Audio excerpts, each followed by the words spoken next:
Antes das cidades, antes das estradas ser criadas, a floresta já estava ali. Não como cenário, mas sim como um território vivo.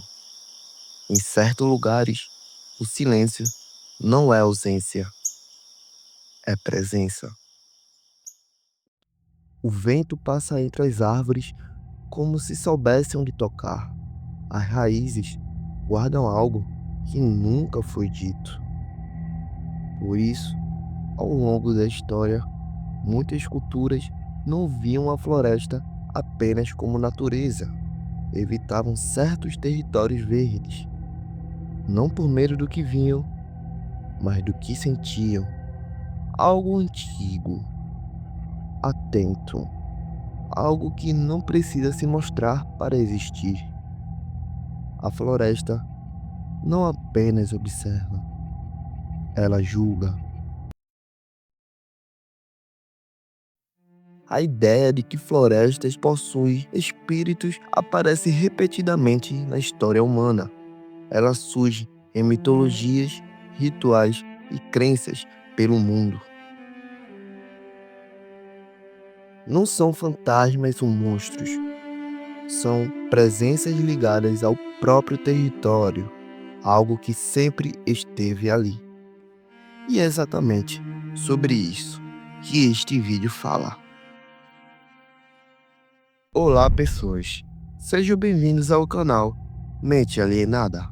Você já parou para pensar por que florestas e até mesmo a mata causam um certo desconforto quando você entra nelas, mesmo quando não há algum perigo aparente?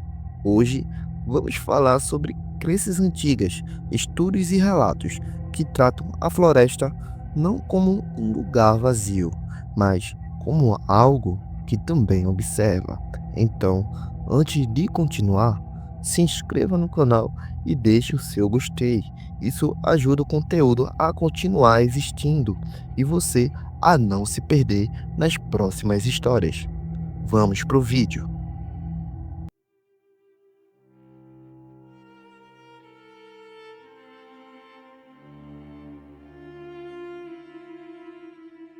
Antes das religiões organizadas, muitos povos acreditavam que a natureza possuía espírito. Essa visão é conhecida como animismo. Segundo ela, florestas não eram apenas espaços naturais, eram territórios vivos. Por isso, certos lugares eram evitados, marcados ou protegidos, não por superstição, mas por respeito. Os espíritos das florestas não eram vistos como monstros, eram presenças ligadas às árvores, ao solo, ao que cresce longe da luz. Eles não apareciam, eram percebidos, na sensação de estar sendo observado, na perda repentina de direção e na mudança dos sons. Quando o território era desrespeitado, algo respondia, nem sempre de forma imediata, nem sempre de forma visível. Às vezes eram se perder ou voltar diferente. No animismo, a floresta não pune por crueldade, ela reage para restaurar o equilíbrio. Em Comentário de Belo Gálico, Júlio César descreve os druidas celtas e sua relação com bosques sagrados, chamadas de Nemeton. Esses bosques não eram templos simbólicos, eram ponto de contato com forças invisíveis. Certas árvores eram invioláveis. Entrar sem permissão ritual era visto como afronta. Entre povos amazônicos, a floresta também nunca foi neutra. Registros etnográficos mostram a mata como um ambiente consciente. O antropólogo Eduardo Viveiros de Castro descreve essa visão como animismo perspectivista. Animais, plantas e rios são tratados como sujeito e não como recurso. Em A Queda do Céu, Bruce Albert e o xamã e líder do povo Yanomami, Davi Kopenawa descreve áreas profundas da floresta como territórios espirituais ativos, evitados não por medo, mas por respeito. No Japão, o shintoísmo sustenta crenças semelhantes. Estudos do historiador Sokyo Ono mostram que árvores antigas podem abrigar kami, presenças ligadas ao próprio espaço natural. Na África, John S. Imbich descreve florestas sagradas com acesso restrito. O desrespeito é associado a desequilíbrio e punições espirituais. Os nomes mudam, as culturas mudam, a lógica permanece. A floresta não é vazia, ela é habitada e atenta. Hoje, a ciência confirma algo que a cultura antiga já afirmava. Florestas funcionam como sistemas interligados. A ecóloga canadense Susan Simard demonstrou a existência de redes subterrâneas de fungos que conectam árvores diferentes, a chamada Wood Wide Web. Por essas conexões, árvores compartilham nutrientes, águas e sinais químicos. Quando uma sofre estresse, outra reage. A floresta não funciona como um indivíduo isolado, funciona como um só organismo.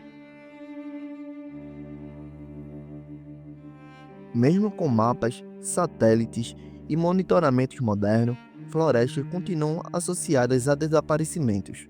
Em 1969, Dennis Martin, de 6 anos, desapareceu no Parque Nacional Great Smoky Mountain. Centenas de pessoas participaram de buscas. Nenhum vestígio conclusivo foi encontrado.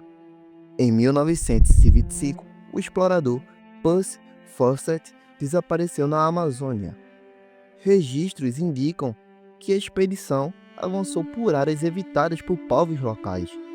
O ex-policial David Paulitz reuniu centenas de casos semelhantes na série Missing 411, baseados em relatórios oficiais. O que tem em comum entre esses casos?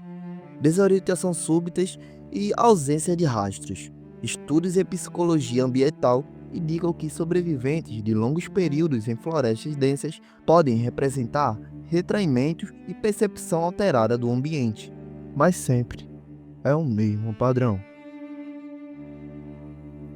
E ao longo da história, a floresta foi chamada de espírito, entidade ou território sagrado.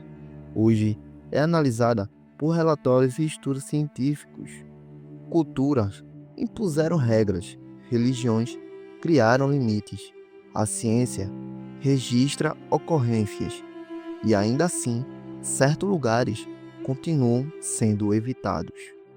Talvez o que tenha mudado não seja a floresta, mas apenas a forma como tentamos explicá-la. A floresta não precisa se defender, ela apenas espera. Tudo o que existe ali sobreviveu sem nós, antes das cidades, antes dos nomes, antes da ideia de controle. O ser humano entrou achando que dominava, cortou, queimou, avançou e chamou isso de progresso. Mas a natureza nunca responde de imediato. Ela responde no tempo dela. Secas, tempestades, desaparecimentos, silêncios que não deveriam existir. Antigamente, isso era chamado de castigo. Hoje, chamamos de coincidência. Talvez os espíritos das florestas não estejam escondidos. Talvez sejam apenas a forma que nossos antepassados encontraram de lembrar algo simples. Há lugares que não aceitam desrespeito. E se a natureza decidir agir, não será como um ataque, será como uma correção. Porque o homem pode destruir a natureza, mas se ela quiser, ela apaga o homem.